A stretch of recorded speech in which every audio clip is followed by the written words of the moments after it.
हज़रत बीबी फ़ातिमा रज़ी अल्लाह ताला अन्हा की मुबारक चक्की का वाक़या।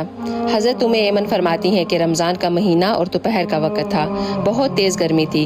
उस वक़्त में हज़रत बीबी फ़ातिमा के मुक़द्दस घर पर हाज़िर हुई तो दरवाज़ा अंदर से बंद था और चक्की चलने की आवाज़ आ रही थी। मैंने रोशनदान से अचानक झांक कर देखा तो हज़रत सईदा फ़ातिमा रज़ी अल्लाह ताला अन्हा चक्की के पास सो रही थी और चक्की खुद ब खुद चल रही थी और पास ही में हज़रत इमाम हसन और हज़रत इमाम हुसैन का गहवारा भी खुद ब खुद हिल रहा था।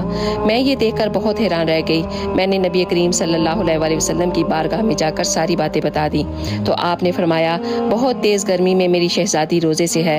अल्लाह ताला ने उस पर नींद गालिब कर दी है ताकि उसको गर्मी महसूस ना हो।